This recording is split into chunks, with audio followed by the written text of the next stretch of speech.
The Raspberry Pi is a versatile tool that can bridge the gap between automotive electronics and computing. In this video, we are going to explore the different operating system options available for the Raspberry Pi. We'll primarily be focusing on the Raspberry Pi OS. The Raspberry Pi OS desktop. Let's start with the Raspberry Pi OS with desktop. This version includes a full graphical user interface, or GUI, and it is based on Debian. It's a go-to option if you need a visual interface, perfect for tasks like developing and testing software, especially when you're working with sensors or components in a vehicle. In our course, the first projects will be done on the Raspberry Pi mounted in a touchscreen, making it easier to use the GUI. This setup is ideal for those of you who are new to the Raspberry Pi or prefer working with a visual interface. It's user-friendly, great for developing and testing, and allows you to run multiple applications side by side, like an integrated development environment (IDE) for coding, along with your reference materials or tutorials. The Raspberry Pi OS Lite Headless. Now let's talk about the Raspberry Pi OS Lite, also known as the Headless version. This version skips the GUI entirely, making it lightweight and more efficient. It's perfect for when you want to run specific applications or services without the overhead of a desktop environment. In the second part of our course, we'll be focusing on programming a robot. The Raspberry Pi will be less accessible since it's embedded in the robot. In this setup, we'll primarily be programming the Pi remotely, using SSH to access it from another computer. This is a common scenario in automotive applications, where the Pi might be in a location that's hard to reach, making a headless setup the best choice. So why go headless? Without a GUI, the system uses fewer resources, leaving more power for running your applications or interacting with automotive sensors. Remote management becomes key here. Even though you can still connect a monitor to the Pi, managing it remotely through SSH is often more practical, especially in embedded systems like our robot project. Choosing between desktop and headless for automotive projects. So, how do we decide between the desktop and headless versions for your automotive projects? For the first part of our course, where we'll be working with the Raspberry Pi in a touchscreen setup, the desktop version will be preferred. It's user-friendly and perfect for hands-on development. But as we move into programming the robot, where the Pi is less accessible, we'll shift to the headless version. This will allow us to manage and program the Pi remotely, making it easier to work on projects where the Pi is embedded or not easily reached. Starting with the desktop version is a great way to get comfortable with the Raspberry Pi and programming.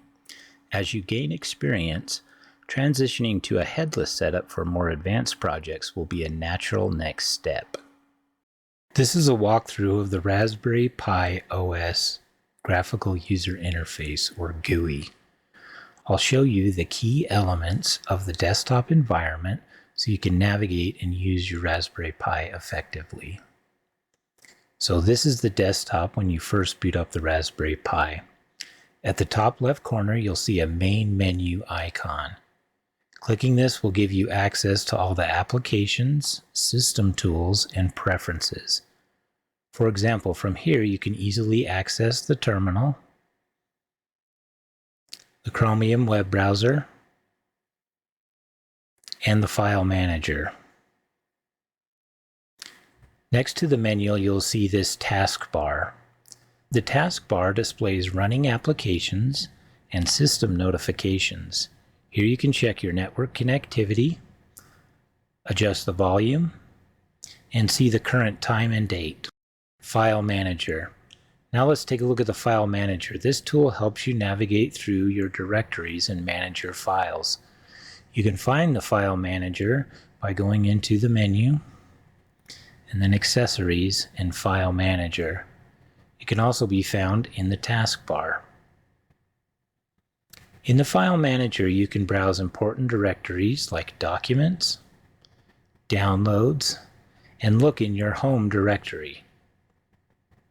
If you plug in a USB drive or another external storage device, it will appear here as well. When you're done using an external device, make sure to safely eject it by right-clicking on the icon and selecting Eject. The terminal. One of the most powerful tools on the Raspberry Pi is the terminal. You can access it by clicking on the main menu and going to Accessories and then Terminal. You can also click on it on the taskbar, and you can use the shortcut Control-Alt-T. The terminal allows you to interact with the system using text commands. Some basic commands you'll often use are ls to list files, cd to change directories, mkdir to create a directory, and sudo to run commands with super user privileges. You can also safely shut down the Raspberry Pi using the terminal. Applications. Next, you'll see the pre-installed applications on the Raspberry Pi. These two are code editors. I have installed on all of your Raspberry Pis Visual Studio Code. Visual Studio Code is an integrated development environment. It allows you to write code on your Raspberry Pi and then execute that code. We'll be doing a deeper dive into Visual Studio Code in the future. Settings and Preferences. Under the main menu, if you go to Preferences, you can select Raspberry Pi Configuration. In the Raspberry Pi Configuration program, you can change your password. We won't be changing the passwords on ours. Same with the host name. I have preset those values and provided that information for you in the Canvas course. You can boot using just the desktop, which is this version. You can also boot to the CLI, which means the command line interface. You can set your preference browser to be Chromium or Firefox. Under Interface, you can select the appropriate things that you want the Raspberry Pi to do. I've turned on all the ones that we will need for this class. Some ones that are noteworthy are the Secure Shell, SSH. This allows us to connect to the Raspberry Pi using a different computer. Raspberry Pi Connect is a new feature offered by Raspberry Pi that allows us to connect to the GUI from a different computer. So from my computer, I can connect to a Raspberry Pi and I can see the desktop and control it. You may have used this on other computers. It's very similar to a remote desktop session. VNC is a very similar program, and once that is enabled, you can once again gain access to the Raspberry Pi's GUI on a different computer. This might be beneficial if you're using a computer with a larger monitor or other features. These other interfaces we will be using at a later date. Under localization, you can set the locale. By default, this is set to Great Britain. The Raspberry Pi is made in Great Britain. I selected the English as the language of choice, changed it to the United States, and the character set that we'll be utilizing is the UTF-8 character set. You shouldn't have to change any of these things. You can change your time zone if you would like. It shouldn't affect any of the programs that we run, but we change our time zone right here under Set Time Zone. If you're experiencing any problems while typing on the keyboard connected to the Raspberry Pi, it's likely that the model and layout is not correctly been set. Under here, you can select the number of keys that your keyboard has, and then it should type the correct characters. If you encounter a character that is wrong, especially when you press the Shift key and use one of the numbers on the top of the keyboard, and you get the wrong character, it's likely that this setting is incorrect. As mentioned before, you will not need to change anything in this Raspberry Pi configuration. When I set up the operating system for this course, I have set all those things for us. You can perform software updates on the Raspberry Pi. As we go through our lessons, I'll show you how to do the software updates. Network and internet connections occur over here. If you select this box right here, you can select your wireless network. You can also connect the Raspberry Pi to an Ethernet connection. You set this up similar to how you would set up any other Wi-Fi device. If you needed to, for any reason, you could turn on Bluetooth and connect a Bluetooth device. Shutting down the Raspberry Pi is somewhat unique, and this is something that happens on most Linux distributions. This is a distribution of Linux. If you come over here to the main menu icon and you select Log Out, there is no shutdown in this, although some Ubuntu systems now have that. Once you select Log Out, you can then press Shutdown or Reboot. You have to go into the Log Out function first. That was a brief overview of the GUI. We'll be utilizing several of the applications that are found in the GUI, and I wanted to make you somewhat familiar with this. Once you boot up the system, this is approximately what you should see on your screen.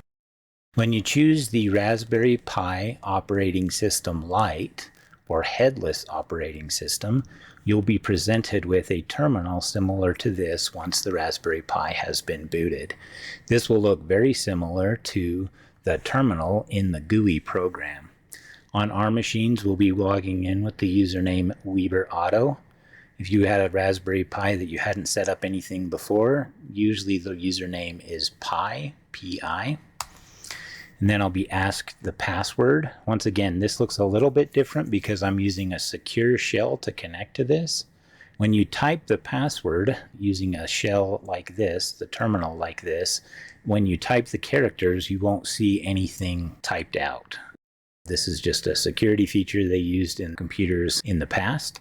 Even though I have typed in my password, I don't see that cursor moving, so that's just a security thing. So if I press enter, then I'll have successfully logged into the Pi. So this is what it should look like when I log in to the command line interface. This is essentially a terminal. The terminal is where you can type commands to control your Raspberry Pi.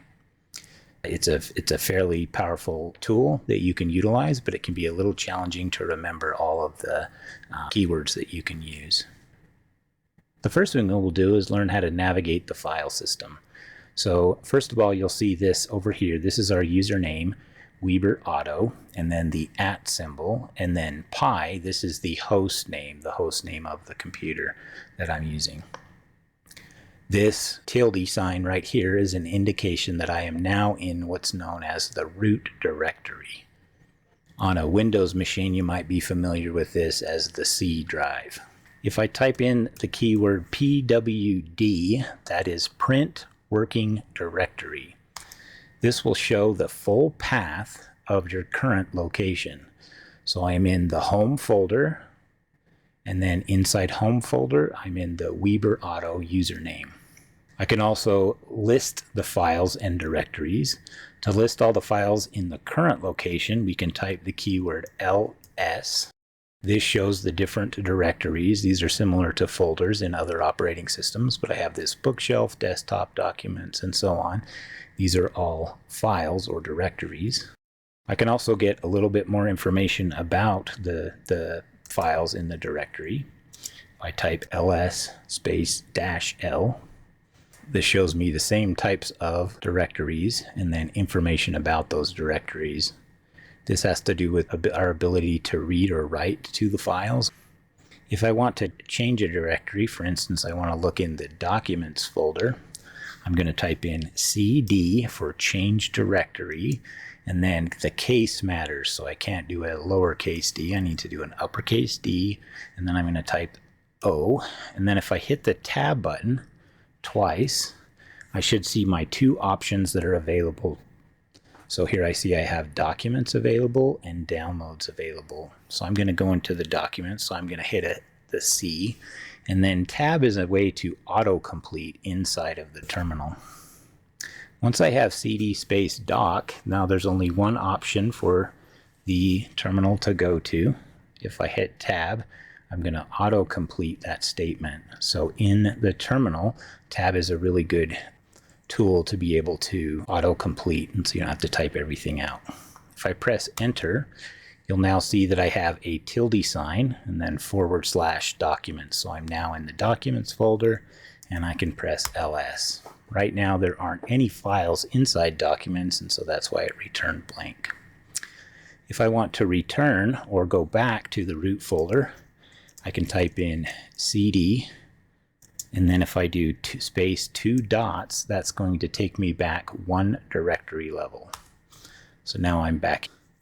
Inside the terminal, I can create a new directory. So if I say mkdir, that's make directory, and then I can create a new directory.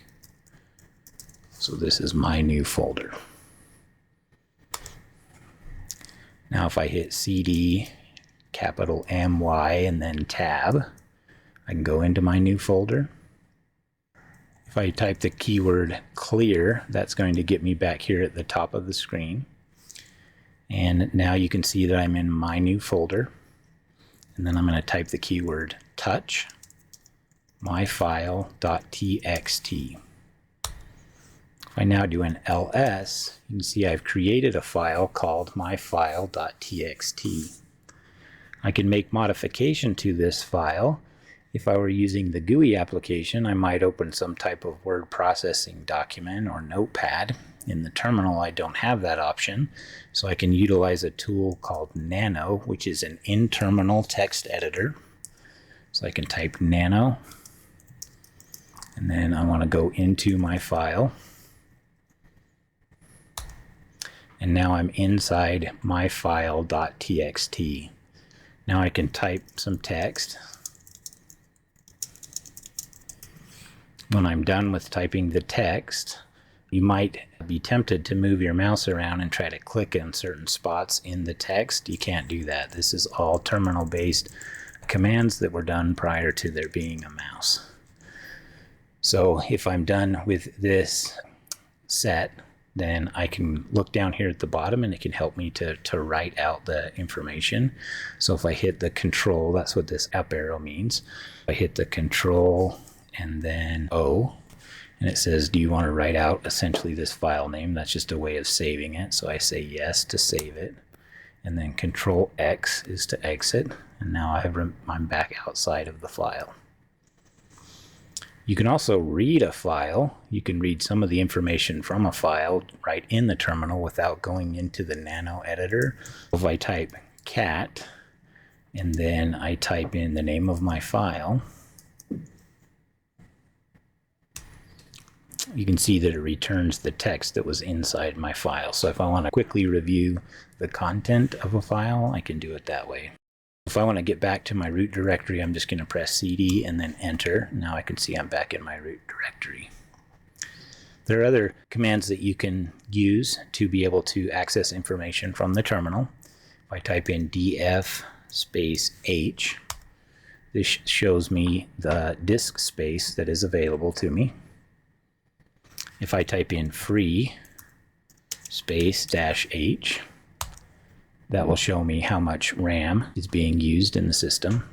If I type in top, this shows me a monitor of the resource usage in real time. I need to press Q to quit, and then clear will get you to the top of the screen. If I want to check what my IP address is, I can type in host name space dash capital I, and that is on the left. This is my IPv4 IP address. This really long number on the right, that's my IPv6 IP address. Sometimes you need to run an update on the system, so I can do a sudo. Some people say sudo. This is essentially super user do. This is a permissions thing. Windows machines, you might have administrative rights to be able to do certain things. That's how the Linux operating system works as well. So I do sudo to be able to get administrative rights, and then I say apt, which is a software package manager, and then update. This is going to update all of the software packages in the apt software manager. You need to be connected to the internet in order to do this. It's got to reach out and find the different packages, and right now it says that it has upgraded one package. And I can do sudo space apt space upgrade, and then if I hit the -y, That just says that it'll get to a prompt and it'll say, do you want to continue, yes or no? If I do the -Y, that will make an automatic continue. Once the upgrade is finished, depending on how long it's been since you run this, this could take some time to be able to run. So it's a good idea if you're experiencing any types of issues to run the sudo apt update and sudo apt upgrade every once in a while. I can also install programs. This program will already be installed on the Raspberry Pi, but if I do sudo space apt install git, here it tells me that Git is already the newest version. There are a lot of other programs that I might want to install on there. A specific program that I can run on the Raspberry Pi to help me understand the pinouts on the Raspberry Pi is I can type the keyword pinout. This gives me a display of the Raspberry Pi talking about the different components on here, what each of these are numbered. This tells me about the revision, the system on a chip, the RAM that this current Raspberry Pi is running. This is the Raspberry Pi 4 at 4 gigabytes of RAM. I can also see here, this is the GPIO. So this is the 40-pin GPIO. This shows what each of these pins assignments are. So pin 2 is a 5-volt. Pin 4 is 5-volt. Pin 6 is a ground. So this can be handy to be able to use when you're working in the terminal and you need to get that information about the Raspberry Pi itself. The command line interface can be somewhat complicated to use for the first time. There are a lot of options for commands that you can run in the terminal. It can be very powerful, but can take a significant amount of time to be able to learn. All of the commands that we will be running in this course in the terminal or on the command line interface, I will be providing to you. A quick Google search of common Linux terminal commands can be somewhat helpful in being able to find that. And there are certain circumstances in which the terminal may be your only option, or interacting with the Raspberry Pi through the terminal may be your only option. So I wanted to make sure that you felt a little more comfortable on it. We will be covering more of this as we proceed through the course.